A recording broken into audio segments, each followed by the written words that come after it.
Hello friends, Radhe Radhe. Welcome to my new blog. Friends, मेरी polity खत्म हो चुकी है, यानी कि लक्ष्मीकांत को मैंने पूरा कंप्लीट कर लिया है, लेकिन अभी मैंने इसके नोट्स नहीं बनाए हैं। तो आज से मैं स्टार्ट करने वाली हूँ हिस्ट्री, और अब से मैं हिस्ट्री पढ़ूँगी क्योंकि मैंने पॉलिटी भी पढ़ ली है कई बार और ज्योग्राफी भी, लेकिन अभी हिस्ट्री का रिवीजन करना बाकी है।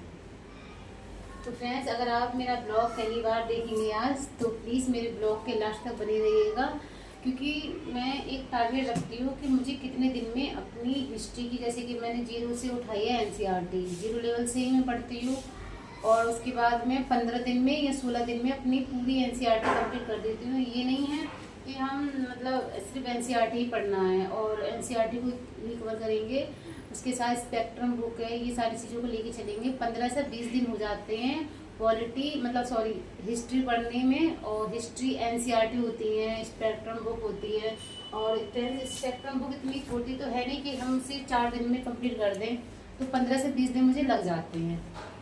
देखो फ्रेंड्स, कभी भी आप किसी भी चीज़ की शुरुआत करें तो ये सोच के ना करें कि आपकी शुरुआत कैसी है। शुरुआत हमेशा चाहे अच्छी हो या बुरी हो, इससे कोई फ़र्क नहीं पड़ता, लेकिन आप अपनी जो भी आप करना चाहते हो, अपनी स्टार्टिंग करना चाहते हो कि आपने ठान लिया है कि आपको इस एग्ज़ाम की तैयारी करनी है, तो आप बिना डरे ये सोच के इस फील्ड में कूद जाओ कि हाँ, कोई भी इंसान इतना परफेक्ट नहीं होता है कि उसे स्टार्टिंग में सब कुछ आता है।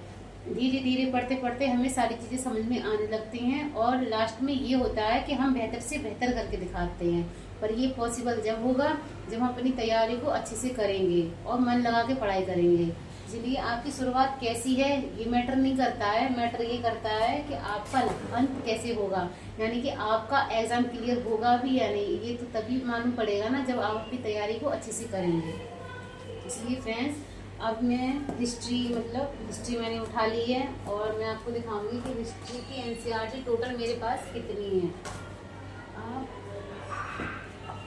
देखो फ्रेंड्स, पढ़ने से कभी मत घबराओ कि पढ़ाई करना बहुत बोरिंग काम है, पढ़ाई कैसे करें। देखो, अगर आप पढ़ाई से ही पीछे भागते रहोगे ना, तो ज़िंदगी में कभी कुछ कर नहीं पाओगे। पढ़ाई एक ऐसा मार्ग है जो हमें हमारा जो करियर है वो ऊंचाई पे ले जा सकती है, और हमारी फैमिली के हालात बदल सकते हैं। हमारी ज़िंदगी जैसी चल रही है, आप ये चाहते हो कि आपकी फैमिली जैसी है वैसे ही हमेशा रहे, क्या उनके कुछ ड्रीम नहीं होंगे क्यों नहीं। इसलिए आप पढ़ाई करो। अगर आपके माँ बाप ने आपको इतना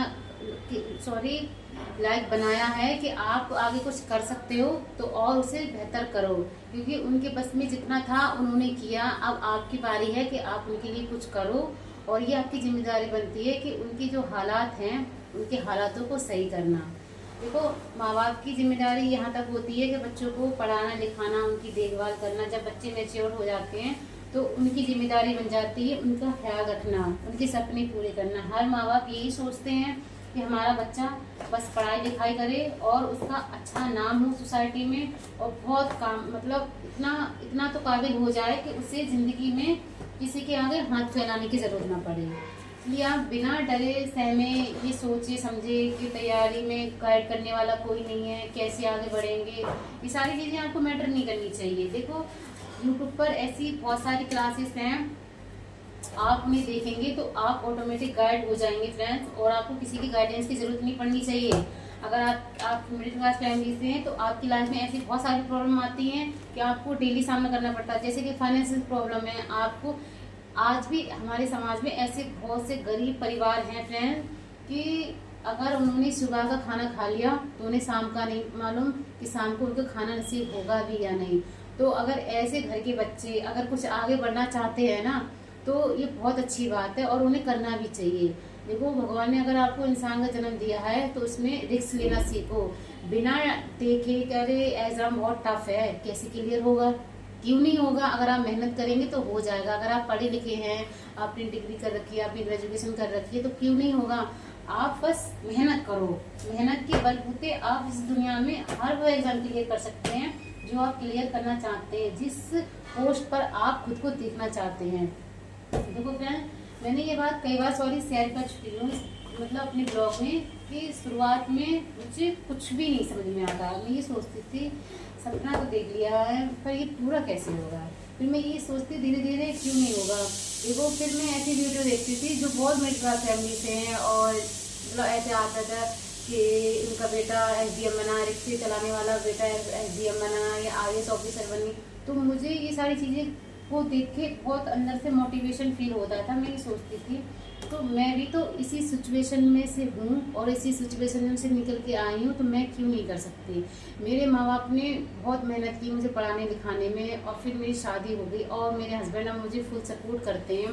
बस वो ये चाहते हैं मुझे मतलब मेरे ऊपर किसी भी चीज़ का प्रेशर नहीं है कि मैं ये काम करूँ तो मुझे करना ही है, ऐसा कुछ भी नहीं है मेरी लाइफ में। मतलब सब कुछ नॉर्मल है शादी के बाद भी। बस ये है, बस एक चीज़ का प्रेशर है कि मैं जो करना चाह रही हूँ और जो मेरा ड्रीम है मैं उसके लिए पूरी तरीके से सीरियस रहूँ और अपने लक्ष्य से ना भटकूँ। जो मेरा सपना है उससे मैं बिल्कुल भी ना भटकूँ और अपने सपनों को ज़्यादा इम्पोर्टेंस दूँ।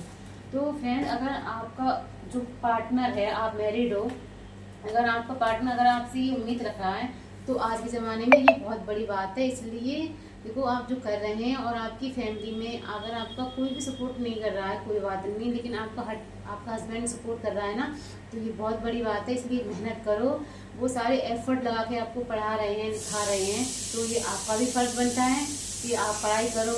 और उनका जो भी सपना है, सपना तो वैसे मेरा भी है और मेरे जो सपने हैं वो उनके सपने हैं, तो उनके सपनों को पूरा करना तो इतना तो आपका हक बनता है। और फिर सबसे ज़्यादा ज़रूरी बात ये है कि फ्रेंड्स, अगर आप कुछ कर लेंगे ना तो आपके माँ बाप को आपसे कुछ भी नहीं चाहिए होगा। बस वो यही चाहते हैं, मेरे मम्मी पापा मुझसे बस यही कहते हैं कि मेरे जो मतलब मेरा नाम अनु सॉरी मेरा जो मतलब मेरी जो लड़की है वो बस कुछ बन जाएगी, उस दिन मुझे बहुत सुकून मिलेगा और मतलब बहुत खुश होंगे वो।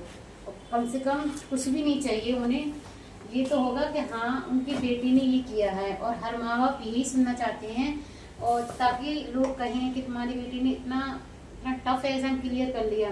हर माँ बाप की इच्छा यही होती है कि उनका बच्चा जो कर रहा है ना उसमें सफल हो जाए, और मेरे माँ बाप भी मुझसे यही उम्मीद रखते हैं। और माँ बाप के साथ साथ मेरा लाइफ पार्टनर यानी कि मेरे हस्बैंड भी मुझसे ये उम्मीद रखते हैं। तो फ्रेंड्स, आप कभी इस चीज़ को लेके डिमोटिवेट फील मत करना कि आपकी तैयारी कैसी है और आप किस लेवल पर आपकी तैयारी हो रही है, आप कर पाओगे या नहीं कर पाओगे। देखो कर लोगे, अगर आप खुद के अंदर मोटिवेशन जगा के रखोगे तो 100% कर लोगे। फ्रेंड चलो अब हम बढ़ते हैं आगे अपने पढ़ाई के साथ, और टाइम अभी हो चुका है और 6 से स्टार्ट करेंगे NCERT हमारा अति, तो इसमें थोड़ा टाइम लगेगा। देखो ये हिस्ट्री है, अगर 15 से 20 भी दिन हो जाए तो आप ये मत कहना कि मैं अपना चैलेंज मतलब पूरा नहीं कर पाती हूँ। देखो पढ़ना ही नहीं है, हमें समझने भी होते हैं बहुत सारे टॉपिक, ये नहीं है बस पढ़ते चले जाओ रीड करते चले जाओ हमें कुछ समझ में ना आए। इसलिए समझना भी, अगर 20 से 25 भी हो जाएंगे तो कोई प्रॉब्लम नहीं है, हम सीखेंगे। अगर हम धीरे धीरे भी अपनी तैयारी स्टार्ट करेंगे तो सब कुछ हो जाएगा, हमारा एग्जाम होने से पहले भी हमारा सिलेबस कवर हो सकता है। और फ्रेंड्स चलो अब हम बढ़ते हैं आगे अपने ब्लॉग के साथ। अगर आप मेरा ब्लॉग पहली बार देख रहे हैं तो प्लीज़ फ्रेंड्स मेरी वीडियो को लाइक करें और चैनल को सब्सक्राइब करें, आपको बहुत ज़्यादा सीखने को मिलेगा। और आप अपनी पढ़ाई में कभी भी किसी भी चीज़ के लिए, जैसे कि आपके पास बुक्स नहीं है तो आप रुकावट पैदा नहीं करोगे। ऐसी बहुत सारी यूट्यूब पर क्लासेस हैं जिसे देख के आप अपनी पढ़ाई को जारी रख सकते हैं। ज़रूरी नहीं है कि आप बड़ी बड़ी कोचिंग लेंगे, आप बड़ी बड़ी कोचिंग करेंगे तभी आपका एग्जाम क्लियर होगा, ऐसा कुछ भी नहीं है।